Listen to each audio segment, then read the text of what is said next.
নমস্কার, আমি অ্যাস্ট্রোলজার চৈতালি রায়চৌধুরী। আমি আজকে আলোচনা করব মকর রাশির জাতক জাতিকাদের জুন মাস 2024 কেমন যাবে। মকর রাশির যারা জাতক জাতিকা রয়েছেন তাদের জুন মাসে প্রথমেই আমি স্বাস্থ্যের দিকটা আলোচনা করব। তাদের শরীর স্বাস্থ্য কীরকম যাবে। শরীর স্বাস্থ্য মোটামুটি ভালো যাবে, কিন্তু যেসব জায়গাতে একটু সমস্যা লক্ষ্য করা যাচ্ছে সেগুলো হচ্ছে একটু নার্ভের সমস্যা থাকবে, একটুখানি হেডেক বা মাইগ্রেনের প্রবলেম এইগুলো লক্ষ্য করা যাচ্ছে, এবং গাইনিকের প্রবলেম লক্ষ্য করা যাচ্ছে, পেটের সমস্যা বিশেষত লোয়ার অ্যাবডোমেন্টের সমস্যা লক্ষ্য করা যাচ্ছে। এছাড়াও কিন্তু পায়ের সমস্যা, কোমরে পায়ে এই সমস্ত জায়গাগুলোতেও কিন্তু ব্যথা বা যন্ত্রণা এইগুলো কিন্তু লক্ষ্য করা যাচ্ছে। এবার আমি আলোচনা করব মকর রাশির যারা জাতক জাতিকা রয়েছেন তাদের শিক্ষার দিকটা। জুন মাসে তাদের শিক্ষার দিকটা কীরকম যাবে। যারা স্টুডেন্ট রয়েছেন তারা কিন্তু খুব ভালো উন্নতি করতে পারবেন, বিশেষত উচ্চশিক্ষায় প্রবল উন্নতির যোগ রয়েছে। পড়াশোনায় আপনারা কনসেন্ট্রেট করতে পারবেন, মনোসংযোগ বাড়বে এবং পরীক্ষার ফলও খুব ভালো লক্ষ্য করা যাচ্ছে। এছাড়াও যারা বাইরে গিয়ে পড়াশোনা করতে চাইছেন তাদেরও কিন্তু প্রবল উন্নতির যোগ লক্ষ্য করা যাচ্ছে। উচ্চশিক্ষায় কিন্তু প্রবল উন্নতির যোগ লক্ষ্য করা যাচ্ছে জুন মাসে।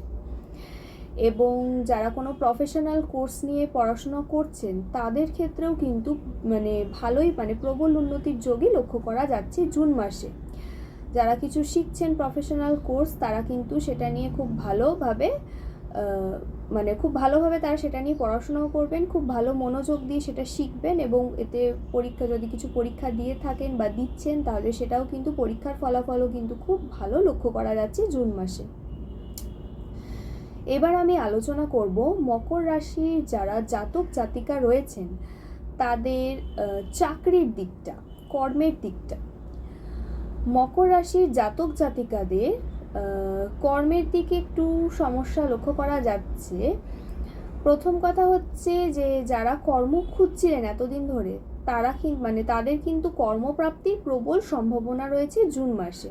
যারা ইন্টারভিউ দিচ্ছিলেন বিভিন্ন সংস্থায়, বিভিন্ন জায়গায় চাকরি খুঁজছিলেন, এতদিন ধরে বসেছিলেন, চাকরি পাচ্ছিলেন না, তো তাদের ক্ষেত্রে বলবো তাদের ক্ষেত্রে তাদের কর্মপ্রাপ্তির সম্ভাবনা প্রবল, তাদের প্রবল উন্নতির যোগ রয়েছে কর্মক্ষেত্রে, এবং নতুন চাকরি প্রাপ্তির সম্ভাবনাও প্রবল।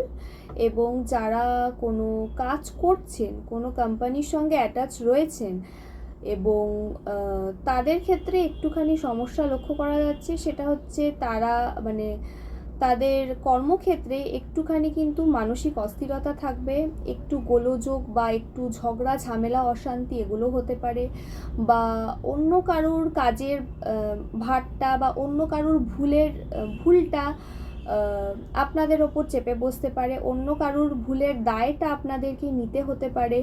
এই ধরনের কিন্তু কিছু সমস্যা লক্ষ্য করা যাচ্ছে, বা কোনো বসের সঙ্গে বা কালিগদের সঙ্গে খুব বাজে ঝামেলা বা কথা কাটাকাটি এই সমস্ত জিনিসগুলোও কিন্তু জুন মাসে খুব ভালোভাবে লক্ষ্য করা যাচ্ছে। এবং কর্মপ্রাপ্তি যেরকম আছে মকর রাশির জাতক জাতিকাদের জুন মাসে যেরকম কর্মপ্রাপ্তিও হবে, সেরকম কিন্তু কর্মহানিরও একটা সম্ভাবনা লক্ষ্য করা যাচ্ছে কর্মক্ষেত্রে।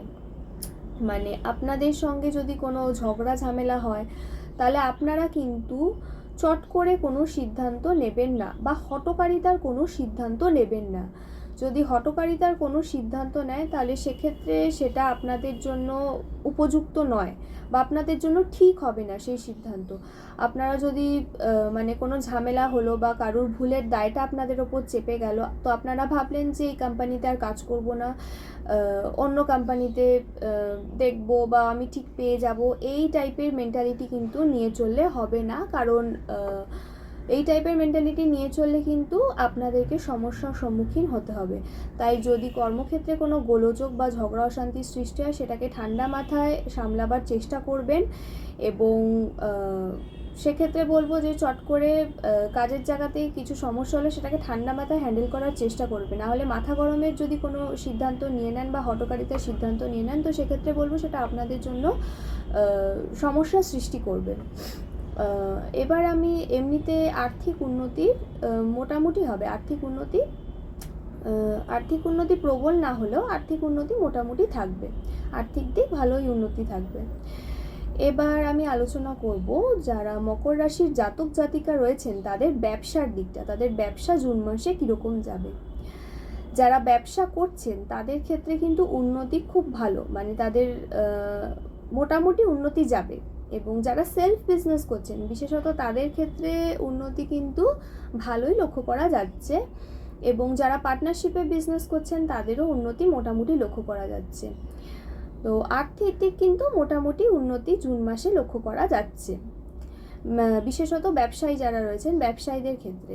তবে কোথাও ইনভেস্ট এই মুহূর্তে করাটা ঠিক না, মানে জুন মাসে কোথাও ইনভেস্ট না করে এমনি যেভাবে ব্যবসাটা চালাচ্ছিলেন সেভাবে ব্যবসাটা চালাবেন, নতুন করে কিছু কোথাও বিনিয়োগ করাটা জুন মাসে উচিত না বা ঠিক না। এবার আমি আলোচনা করব যে মকর রাশির যারা জাতক জাতিকা রয়েছেন তাদের প্রেমের দিকে কিন্তু খুব একটা ভালো লক্ষ্য করা যাচ্ছে না। যারা প্রেমিক প্রেমিকা রয়েছেন তাদের ক্ষেত্রে কিন্তু বেশ দূরত্ব সৃষ্টি হবে, কথা কাটাকাটি, ঝগড়া, অশান্তি এইগুলো কিন্তু খুব ভালো লক্ষ্য করা যাচ্ছে। যারা প্রেমিক প্রেমিকা রয়েছেন তারা কোন একটা কিছু ছোটোখাটো ঝামেলা হলো তো তারা সেই বিষয়টাকে খুব বড় করে দেখবে, বা ছোটোখাটো বিষয়গুলোকে খুব বড় করে দেখবে, বা সেটা নিয়ে সন্দেহ করা বা ঝগড়া করা, এই টাইপের জিনিসগুলো কিন্তু লক্ষ্য করা যাচ্ছে, যার ফলে কিন্তু প্রেমিক প্রেমিকাদের সম্পর্কে দূরত্ব সৃষ্টি হতে পারে বা ব্রেকআপও হয়ে যেতে পারে। এই টাইপের জিনিসগুলো কিন্তু লক্ষ্য করা যাচ্ছে জুন মাসে। এবং যারা দাম্পত্য জীবনে রয়েছেন তাদের ক্ষেত্রেও কিন্তু ভুল বোঝাবুঝি, অশান্তি, ছোটোখাটো বিষয়ে একটু মন খারাপ করা, দুঃখ পাওয়া, মানসিক কষ্ট, এইগুলো কিন্তু ভালোই লক্ষ্য করা যাচ্ছে জুন মাসে। এবং জুন মাসে মকর রাশির যারা জাতক জাতিকা রয়েছেন তারা কিন্তু আধ্যাত্মিকতা, মানে আধ্যাত্মিক দিকেও তাদের কিন্তু মন থাকবে, একটু রোম্যান্টিক টাইপের থাকবেন। এবং তাদের কিন্তু মনের জোরটা জুন মাসে কিন্তু তাদের প্রবল লক্ষ্য করা যাচ্ছে, মানে তারা গায়ের জোরে জানা কাজ করবে, তারা কিন্তু তাদের মনের জোর দিয়ে অনেক কাজ কিন্তু তারা করে ফেলতে পারবেন। তাদের কিন্তু মনের জোরটা প্রবল লক্ষ্য করা যাচ্ছে, একটু ক্রিয়েটিভিটি মেন্টালিটির হবেন, একটু আন্ডারস্ট্যান্ডিং হবেন, এইসব জিনিসগুলো কিন্তু জুন মাসে লক্ষ্য করা যাচ্ছে। তো আমার এই ভিডিওটা যদি ভালো লেগে থাকে তাহলে অবশ্যই ভিডিওটাকে লাইক করবেন, শেয়ার করবেন, চ্যানেলটাকে সাবস্ক্রাইব করবেন। ভালো থাকবেন, সুস্থ থাকবেন। নমস্কার।